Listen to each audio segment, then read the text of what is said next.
the Heart of Law podcast. My name is Mirena Umizaj Dumas, and I am your host.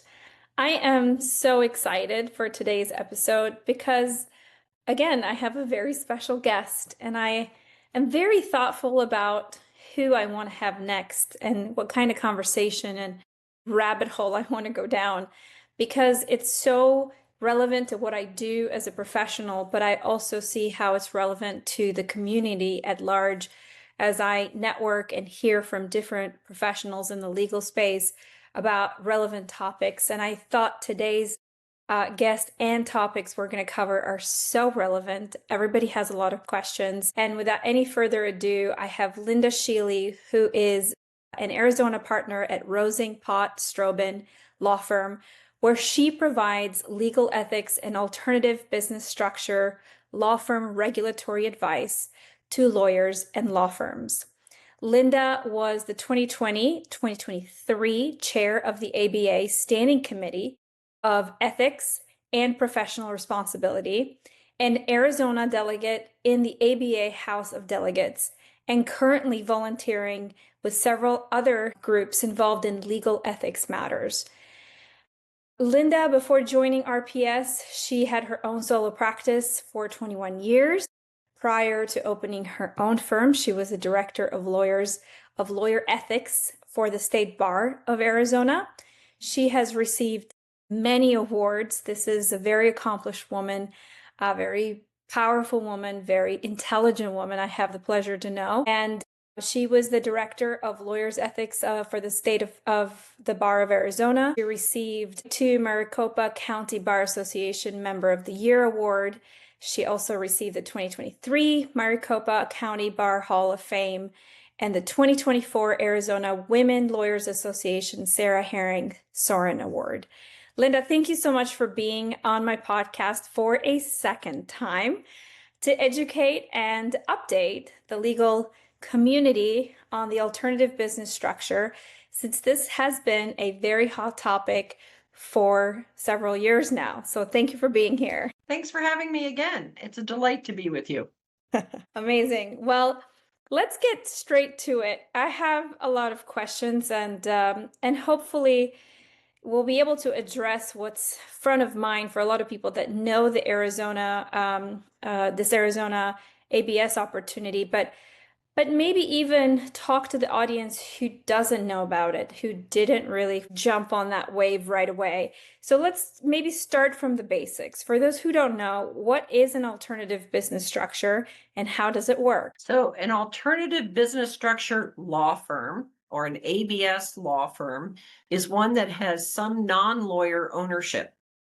That's the easiest description. Arizona changed its regulations in 2021 after consulting with many foreign jurisdictions because England, Wales, and Australia have had ABS law firms for years.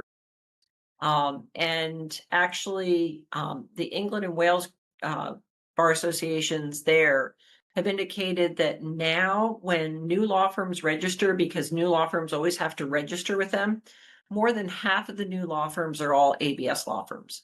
So it's something that's very common in other countries and in Canada, as a matter of fact. Arizona changed its rules in 2021 to permit non-lawyer ownership of an Arizona law firm. We technically eliminated Ethics Rule 5.4, which is the rule of professional conduct that says lawyers can't share legal fees with non-lawyers and lawyers can't partner with non-lawyers. We eliminated that, but didn't just throw it out and say, okay, we're the Wild West, come on in. We actually had our Supreme Court, which regulates practice of law in Arizona, establish what I would say is a very detailed and complex regulatory system, because our court wanted to make sure that there was some oversight of these new ABS law firms. So an ABS law firm in Arizona actually needs to apply, and it's a detailed application process, and disclose everyone or everything, including if Acme Company wanted to buy my law firm, you would have to disclose and get approval from both the ABS committee of the Arizona Supreme Court and the Arizona Supreme Court of everybody who has a 10% or greater economic interest in the firm, or anybody Mhm. who's going to be a decision maker in the firm. Mhm. And that process right now has generated since 2021, we have 144 licensee law Okay. firms. Okay.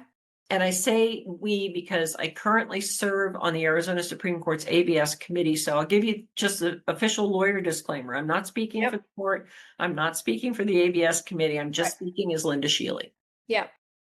Appreciate that insight and update because that was going to be one of the questions is how many ABS law firms has Arizona license? What unique opportunities does the ABS provide for a lawyer and a non-lawyer? Why even bother? Great question. And it's actually one of the questions that you have to answer on the application. And this was actually a change that occurred in June of this year. So this is an update. June of 2025, our Arizona Supreme Court added another thing that you have to disclose on the application. Not only do you have to explain how are you going, you, the applicant law firm, how are you going to meet the regulatory objectives of access to justice, supporting an independent and professional profession? But you also have to say, what's the purpose? And what the court means by that is, all right, tell us why are you doing this? And a couple of the categories of purposes that a lot of people have indicated and that the court has now memorialized in the regulations. Are you doing this to provide more capitalization to a law firm? Yeah. That's an okay reason. If you're going to have investment in the firm, because we all know it's expensive to run a law firm, it's certainly expensive to advertise. Yeah. Is it for capitalization? Is it to partner with other professionals?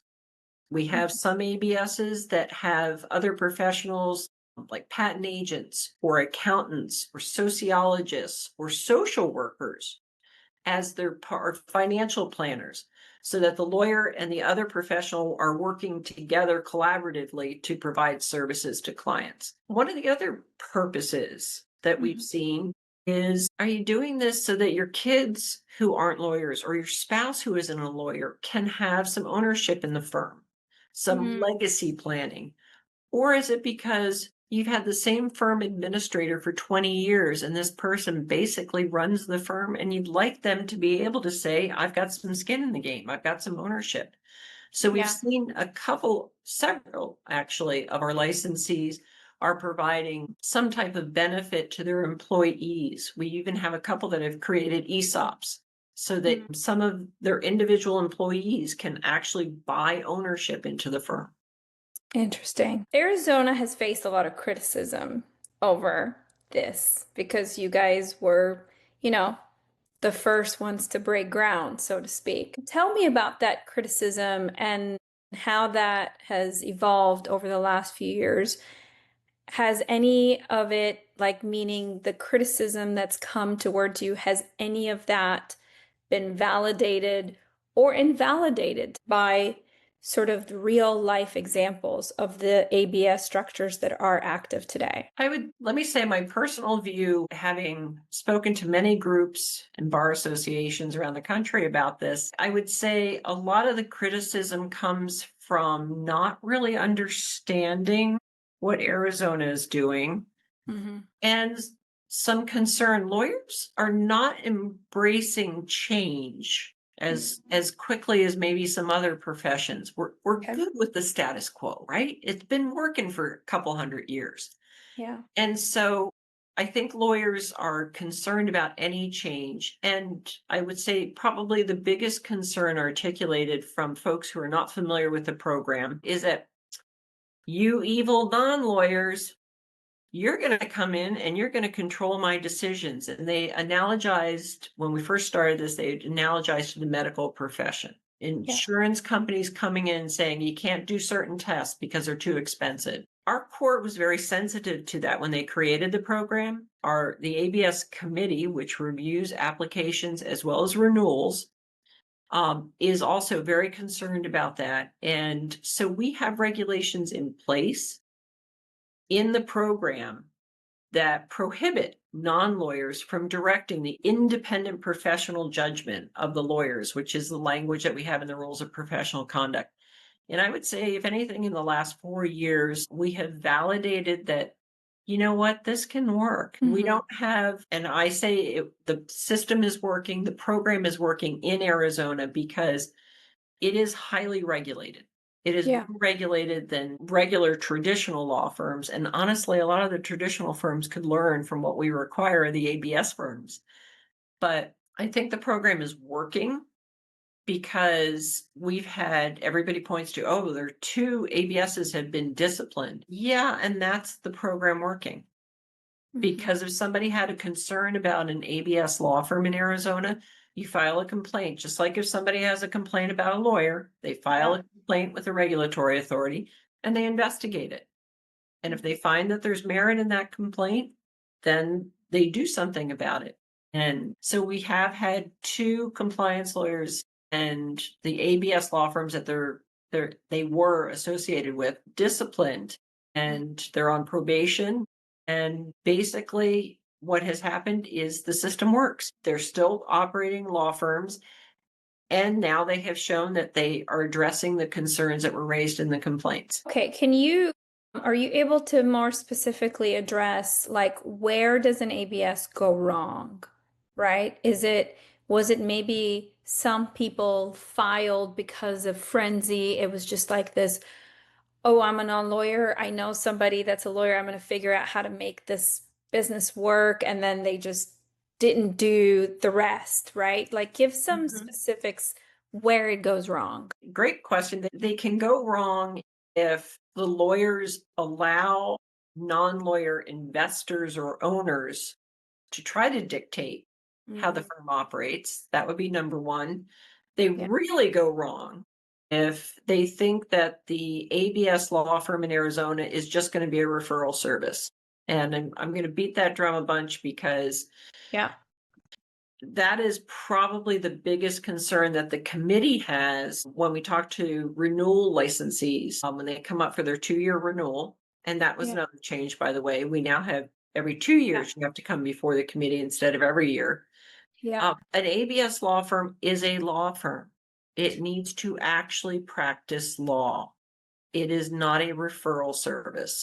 And that's one of the biggest concerns that the committee has.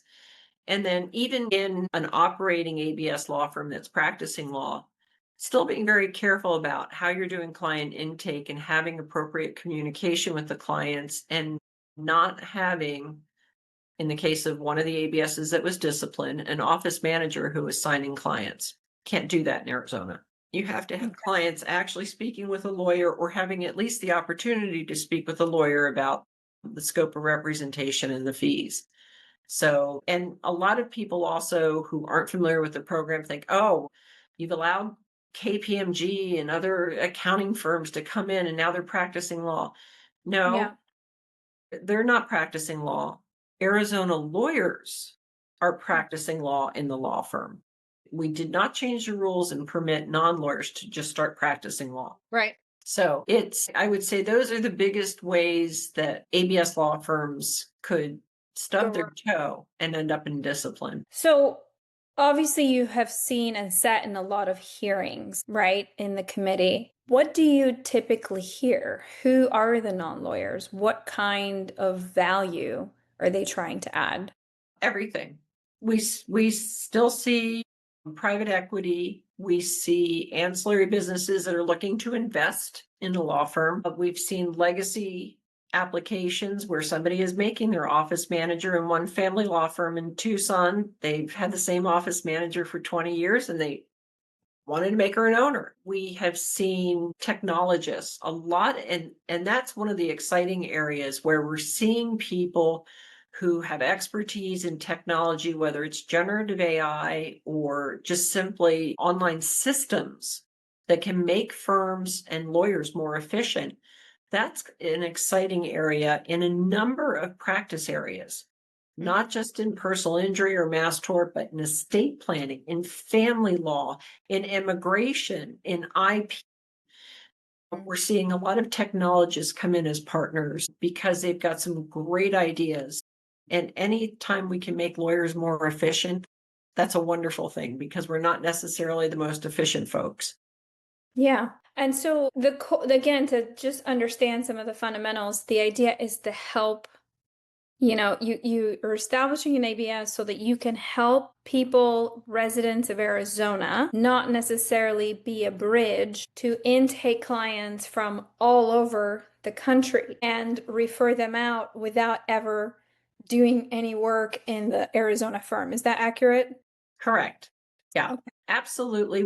We being the ABS committee do not want to see something that's simply a referral service or a front Yeah. law firm in another state. But you're aware that a lot of people that came out of the mass tort woodwork had that intention. And obviously, I have experience in that world. I work in that world. I remember the conversations, the energy around the Arizona firm, and how everybody wanted to utilize that tool in order to expand and have these nationwide projects with different partners. And so what happened to those folks? Did they have to recalibrate? Did they just decide not to do it? Or I'm sure you've seen an influx of mass tort firms. I'd love an update on where that is.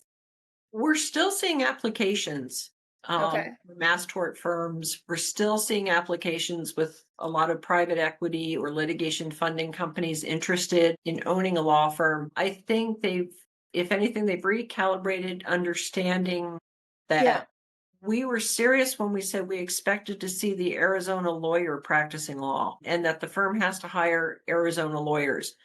And I'll reiterate this again because I will say my view, this is not set forth in any ABA ethics opinion necessarily or any state bar ethics opinion, but the only lawyers who can practice law in an Arizona ABS law firm are Arizona admitted lawyers.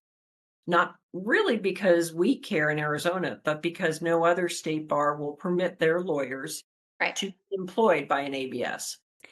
And so, can a licensed Arizona attorney practice out of Arizona? Absolutely, on a temporary basis, just like I can in a traditional law firm, right? I have clients that might be in other states, Yeah. and I can even practice the state law of another state on a temporary basis under Ethics Rule 5.5, as that rule of professional conduct is adopted in most US jurisdictions except Texas and Hawaii. So I could practice New York law temporarily. I could practice Illinois temporarily. I can even appear in a case there if I get admitted pro hoc vice, even though I'm not licensed there. And I would co-counsel with an Illinois lawyer, a New York lawyer, a Washington state lawyer for Yeah. the case. Okay. But in terms of like residency, does that attorney who's licensed in Arizona and is visiting Arizona, could they have a different residency other than Arizona? So even for the compliance lawyer, which is a specific individual who, again, I'm going to say is the managing attorney of the ABS, Sure. Arizona ABS law firm, they aren't required to live in Arizona, but they have to have the bandwidth to actually do the job.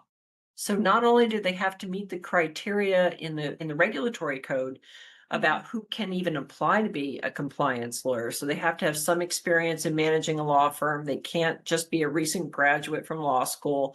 They Mhm. can't have any discipline ever in the last 5 years. They can't have ever been suspended or disbarred. We say 10 years, but I would say if you've been disbarred Ever. in another state, don't apply. But they we as a committee, and again, I'm not speaking for the committee, but if you watch the Zoom recordings that are on the Arizona Supreme Court's website of all of our past meetings, you will see that the committee asks compliance lawyers, all right, whether you're living in Arizona or not doesn't matter, but you've got another firm or you're the compliance lawyer for two firms. Are you going to be able to manage this firm? Do you have enough time to be able to do this? So you don't have to move to Arizona but you do have to have sufficient time to be able to actually manage the firm. And serve the clients. Serve the clients. And I would say one proposal that is pending, it has not been changed yet in the administrative code. We don't want to see somebody who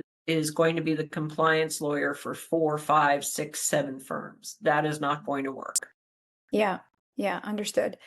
Is a physical location in Arizona needed, and support staff, processes, tech? Does the committee sort of review that at the renewal hearing? Like, how do you know that there is now an established ABS doing business in Arizona with Arizona residents?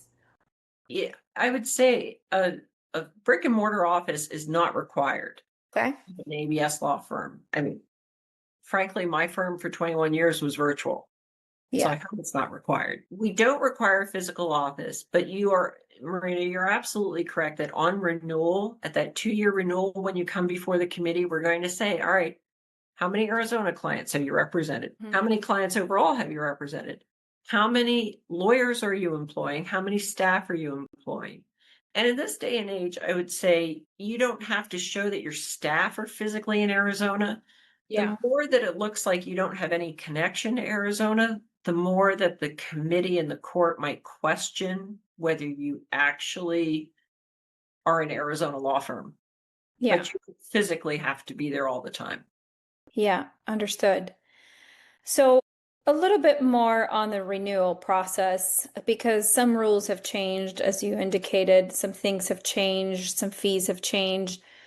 What does it take for an existing ABS to renew, both from a regulatory standpoint, but also just like common sense, some like just bullet points, so that if somebody's thinking about doing it or somebody has done it and that renewal date is approaching, they don't have their act together yet? So for the 2-year renewal, and as you said, a couple of things have changed. In the past year, it's gone from having to renew every year and sit before the committee to every 2 years. You Mhm. still have to pay fees every year, but you file an application every 2 years.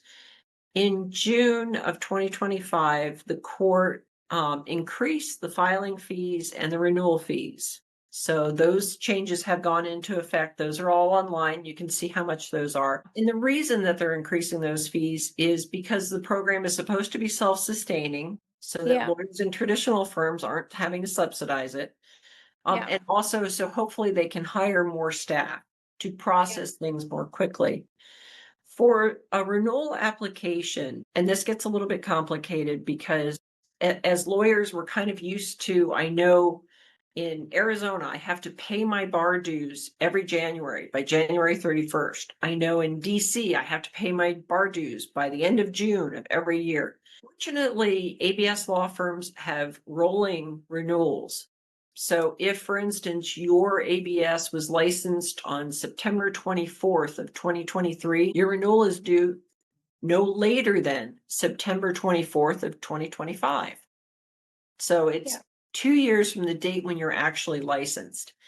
And in that renewal application, it's going to basically ask you the questions: has anything changed in the last 2 years? Has anybody become a convicted felon? Have you been right. sued for malpractice? Has Yeah, anybody lost their law license? Have you been yeah, sued for anything else, business torts of some kind? And yeah, so you have to make sure that you are answering those questions correctly, put your information together, and then as a reminder to licensees, unlike in a traditional firm where you can open and close as you want, there are no requirements other than the lawyers comply with the ethics rules. In an ABS law firm in Arizona, the compliance lawyer must every 6 months complete an internal audit form. And you keep it internally, you don't file it with the court until, of course, somebody either complains about something that you did, and then the state bar and the court can say, give us all of those compliance audits that you did every 6 months for the last 2 years. Or you're randomly selected for an audit where the court says, give us all those audit reports because we want to see, have you been tracking that everybody's doing their CLE? Have you been tracking and reviewing all the advertising and the trust accounting and everything else that's required on that compliance audit. Yeah. Out of the 144 ABSs, I'm assuming you've also seen, have been in some of the renewal hearings. Mhm. Are you guys able to gauge how successful some of these entities have become in the last 2 years? Meaning, are they just renewing to renew to see where this goes, or is there actually benefit to the business practices and you're seeing these flourish, and that's why the ABS was set up in the first place? I'm just trying to gauge since it's still very new, right? Right. We've seen only a very small percentage have said, you know what, it's not working out. We're going to Okay. voluntarily surrender our license. We've had less than a half dozen out of the 144. We've had several people come up for renewal, usually on the annual ones. On the 2-year ones, we haven't seen this as much, where somebody says, you know, we're really not operating yet. Yeah. We're still figuring it out. But it's okay if you say, you know what, we're still trying to figure out what we want to do. We still are working on procedures or software or whatever. We've had Okay. a few people say that. But I would say for the most part, we are hearing it's successful. We're hearing at Okay. the renewal, because I know people are concerned about proprietary information being disclosed in these meetings. I would say we don't ask you what your revenue is. We don't ask you who your clients are. Of course, we're not going to ask that. But we're going to say, how many clients have you had? And how many lawyers are you employing? Just because we'd like to know. Is it Yeah. just one lawyer on a part-time basis, or did you end up hiring 12 lawyers who are all working full-time and representing hundreds of clients? Yeah. Makes sense. That makes a lot of sense. So you've mentioned private equity a few times. Kind of been waiting to kind of have that conversation a bit, just a broader discussion. I'm interested. There's just so many theories, and depending on what state you're in and what CLE you're attending and who is talking, you hear so many variations of what could happen to the legal world with private equity being able to be a partner in a law firm and have the ability to dictate how a law firm does business, because ultimately private equity means money, money talks. And so if somebody's coming in with unlimited access to capital and they want to do business in Arizona and beyond, how are those folks going to be monitored? Meaning they do all the compliance stuff and they check through the boxes, but ultimately, a lot of people are fearful that it will change the legal landscape and it will take this control, this power, this leverage that professional, legal professionals have away from them. And something similar to what happened to the healthcare system will happen to the legal profession, right? You've heard this Yeah. before. So just curious to know where you stand on that. All of the people who are understandably concerned about money controlling, number one, you should be thanking Arizona, and I'll explain. And number two, guess what? It already lives in many firms in many states. I know you're shocked. And I'm being sarcastic for a reason, Yeah. because people, again, I'm an ethics lawyer. I don't Mhm. want anybody controlling my independent professional judgment. I don't want them controlling my client law firms. I get the concern, but it already exists. Private equity is interested in ABSs because they're already doing business litigation funding in lots of other law firms in other states. And back to my first point, you should be thanking Arizona, because guess what? At least under our system for licensing ABS law firms, you know who's involved and you know what their control is. And they have additional safeguards in place so that they are not directing the lawyer's Right. independent professional judgment, not just under the ethics code, but under the ABS code as well. And you better believe, because our ABS law firms in Arizona are under a microscope. We tell every one of them, every one of the licensees, you know, you're now the poster child. Make us proud. Do this right. So they know that there's heightened scrutiny. Anybody who is concerned about equity coming in a law firm, it's already out there. So be glad that we're regulating it. Yeah, and from my personal experience, right, I raise capital for a living, one of the services I provide. I could tell my personal experience has been I thought every capital group I knew would want to jump in. And to my surprise, very few that I know have Mhm. done it. And in engaging in conversations with them and talking about, why haven't you, right? There is this new wave of mergers and acquisitions. Like, as you know, typically law firms, especially we're talking personal injury, class action, mass torts, those are the areas I'm focused on. There is no legacy planning and there's no exit strategy. But with private equity coming in and a lot of lawyers looking for an exit, for a sale, then suddenly this becomes a very appealing, a very interesting option. And so, you know, to humor each other here on the what could be happening in the next 5 years, you have private equity that instead of now just doing debt structure where they are charging an interest rate, accruing this over a period of time, they are looking to potentially buy or merge with law firms that are looking for that exit opportunity, and they couldn't do that before. The market of mergers and acquisitions before private equity could enter in this way was almost non-existent. And there is only a handful of big firms that have the kind of cash flow and operations to be able to go into another state and absorb. I mean, we know some names that have done that successfully, but they have all operated with capital that they raise somewhere else. But now this becomes more available. And so one of the things that I'm engaging with capital is they see the long term, they're getting the calls, they're getting the emails and the interest from law firms saying, if I decide to exit in 5 years, are you interested? And how much would you pay for the firm? And so this interest isn't coming from capital, from what I'm hearing. It's capital is responding to this saying, that's the only time we would consider the ABS, right? Other groups are looking at just figuring out how to create some successful firms nationwide that have the kind of impact and have the kind of, real legal might, but not necessarily just a mill that they can replicate from one state to state. Like they want it to be a profitable, impactful business, and they want trial lawyers on the teams, they want the staff, they want the processes, they want the operations.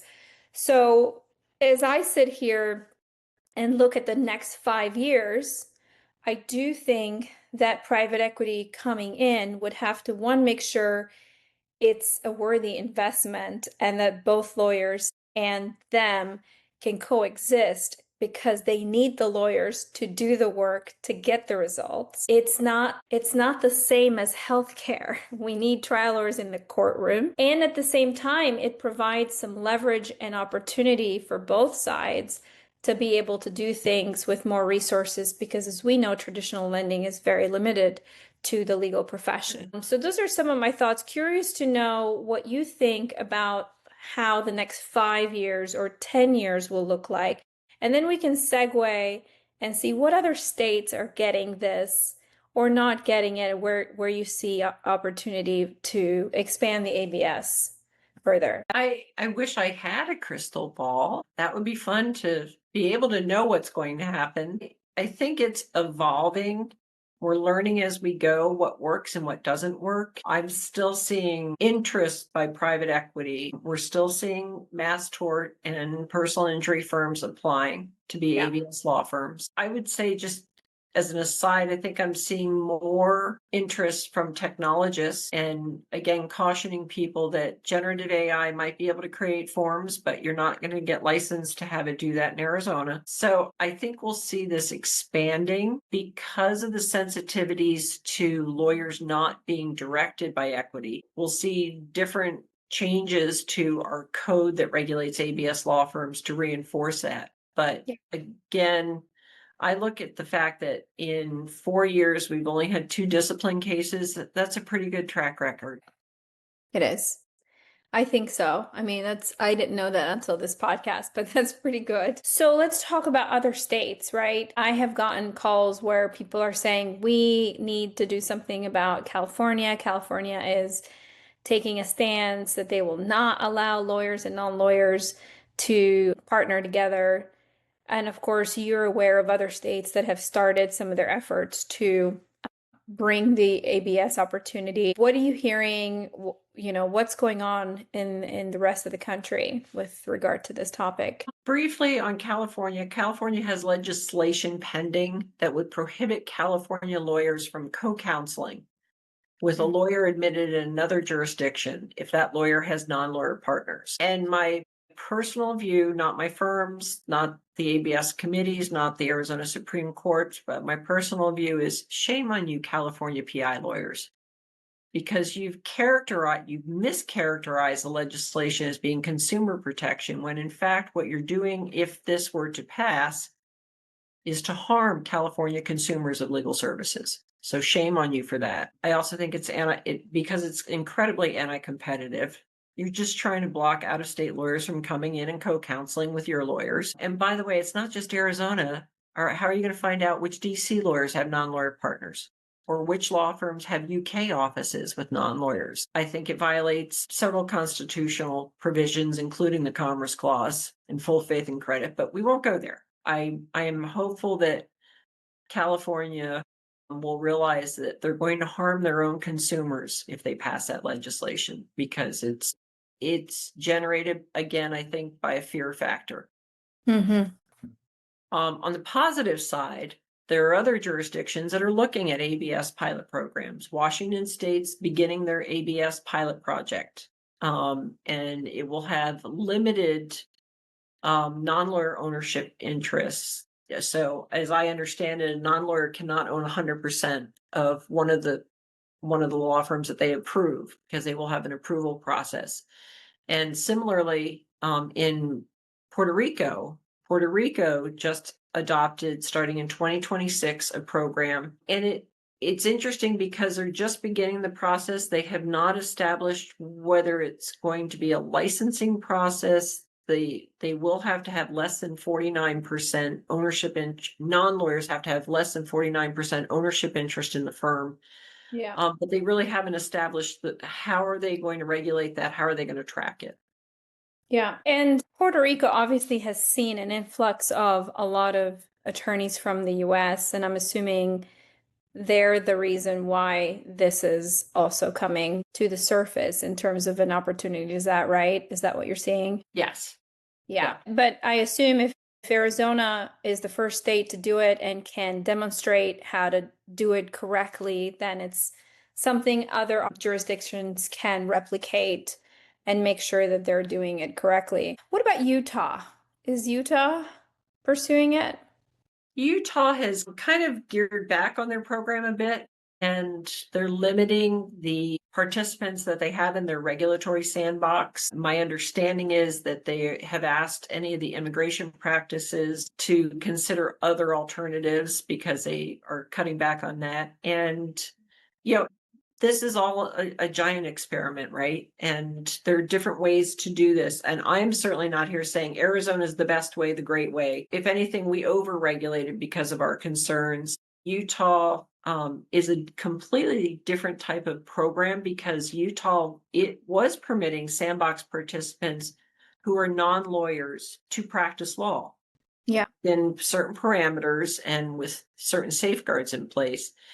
And they have a different funding mechanism. So I think their program is struggling. And I don't know this for certain, but perhaps the financing for the program might be a hindrance. Whereas we're charging applicants a lot of money in Arizona so that it hopefully can sustain the program. Yeah. Yeah. That makes sense. So all in all, it sounds like the ABSs that were formed are still, the majority of them are still active. A lot of them are trying to figure it out, and you guys are being understanding of that. because it's hard to just start a business, especially most of the people do have and other businesses actively running. So figuring out how to migrate, how to, you know, establish this new entity could take some time. Is there a threshold, like if they come for their second year at the renewal hearing and they haven't done anything at all, does the committee decide to keep that entity going or close it, or have you not seen that yet? Hmm. Um, I haven't seen the committee make a recommendation to deny for that reason, but probably would discuss with the licensee maybe, and it's something that we are considering whether you have the ability to put the license on inactive. If you're not actively practicing law, if you're not representing clients, maybe you could go inactive I and see. sit it on the shelf, just like a lawyer can have their license be inactive if they're not practicing in a state. So that's one option. Could we deny a renewal if it looks like the firm has not been operating? Yeah, actually we could, because then you're not meeting the regulatory objectives. Okay. So would you say that 2-year mark is the time that you guys are seeing whether or not that's worth continuing? Okay. Yeah. I also wanted to touch a little bit on the ownership of the ABS because I think this is a nuance that sometimes is missed or is usually used for criticism. So anyone can file, well, anyone. Those who pass mustard can file for an ABS and own 100% of it, meaning a non-lawyer could own the ABS entity and then partner with a professional in the legal industry, say an attorney, and put them on salary. Correct? Is that accurate? I will recharacterize it slightly to say yes, a non-lawyer can own 100% of an Arizona ABS law firm. The compliance lawyer Mm-hmm. has to be either a manager in the operating agreement, basically, an Yeah. employee, or an independent contractor. The compliance lawyer still does not have to have an ownership interest in the ABS law firm, but they have to have the authority to manage it, and they at least need to be an employee or independent contractor. Okay. And I think this is where I could see it feeling a little dicey, right? Because if, say, private equity owns 100% of the ABS and they're employing or bringing in an independent contractor to work on certain projects, then technically that attorney is an employee of that ABS, is working for the ABS. And so it's a slippery slope in terms of how they get direction about practicing law and the objectives they have to meet. And if it's coming from a lawyer that doesn't understand how it works, then there could be one, there could be a clash, or two, there could be things go wrong very, very quickly. Have you seen that at all? Has that happened before? I'm aware of some instances where um, private equity or the investors, the owners, Yeah. also the non-lawyer owners, have tried to step over the line um, and control.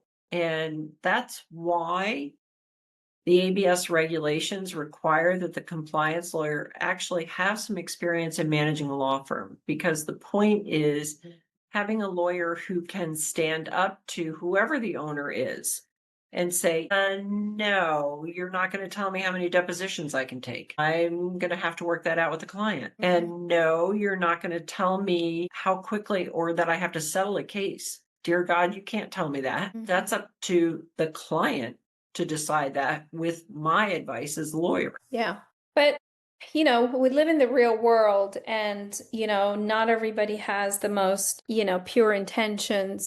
So is there a way to monitor that when you know that you have PE owning 100% and then you've got these independent contractors in and out coming in? Is there a way to monitor so that they don't spoil it for everybody else, if that makes sense? There is, and before I get to how that's monitored, in the real world, that's happening every day in regular firms. Yeah.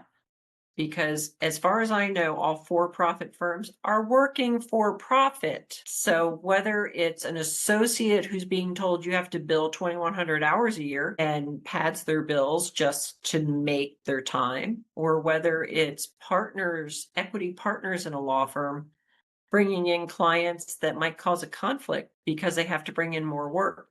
We already have financial pressures on lawyers in Yeah. every type of firm. But again, in the ABS law firm, it is monitored because not only do we have the rules of professional conduct and the ABS code of conduct that is imposed on these law firms, but the compliance lawyer has a mandatory reporting obligation, and managing partners in law firms actually do not. The compliance lawyer has a specific obligation to report to the State Bar and the Arizona Supreme Court if they believe that anything is happening in the ABS law firm that violates either the ethics rules or the code of conduct. Yeah. Yeah. Just trying to think, right? Be on the both sides of the spectrum because like you said, like there is fear. That fear is spread through theories like this. And so curious to know what's played out and what hasn't played out. Now, how does Arizona, the state of Arizona, feel about, running this program for a certain period of time and reassessing, like what criteria or objectives do you guys need to meet to make this worth your while? Is it financial? Is it moral? Is it a combination of things? Like what is your business plan as the state of Arizona on this? Wow, that's a great question, and you should probably have our Chief Justice on your podcast. She actually has done a lot of podcasts. She might be willing to go on screen and say what's the end goal. I would say based upon the regulatory objectives and the reasons behind the program, the goal is to see, is this making any difference? Not just in access to justice, in making sure that more affordable legal services are provided to more Arizona clients. That's certainly part of it. But also to see how is this helping the legal profession in Arizona? I personally, anecdotally, I would say, wow, yes, it's helping because it is affording lawyers who might not be able to invest in all the technology that they would like to be able to expand their reach and their delivery of services. So I would say I think the court sees this as so far successful and Yeah. excited to see what happens in the next 5 or 10 years. Right. I am too. I'm really excited and I continue to follow it. And it comes up in a lot of conversations with clients when there is big topic, high level, like where am I going to be in 5 years as a firm? And what can I leverage or not? What's available? And so certainly this topic comes up. But I think there is a lack of information. There is a lack of understanding. To your point, you made that point clear from the beginning. And I think when people don't know or can't wrap their heads around it, they default in a fear-based kind of reaction. Have you been doing any speaking engagements around the country to educate other jurisdictions on this topic, or how does that go? Yes, sometimes they're welcoming, sometimes not. Yeah. But a lot of us who've been involved in the Arizona program have been speaking around the country. Several of the compliance lawyers, as well as, again, our Chief Justice, has spoken to many groups Yeah. about how this program is working. And I would encourage folks, again, for the lawyers out there who are skeptical, I get that. Again, I'm an ethics lawyer. I didn't jump on the bandwagon and recommend this without making sure that there were hopefully some safeguards in place. Yeah. But we're excited to see where this goes. And so far, we're seeing a lot of fascinating innovation and some things to really help lawyers deliver legal services more efficiently. So it's a good thing.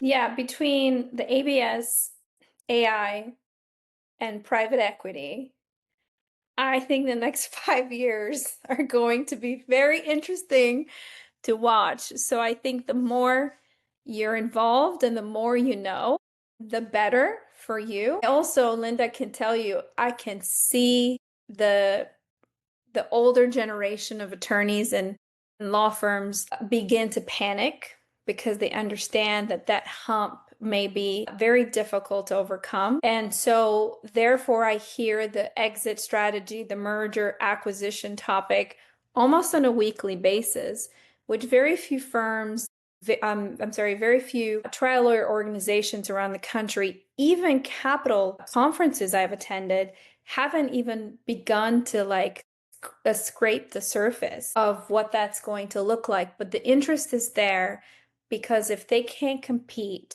they're going to need to figure out how to partner or how to exit and make some profit off of a business they worked in for 30, 40 years. So it's going to be super interesting to see. I love that you're such a visionary and not afraid to have taken and tackled this.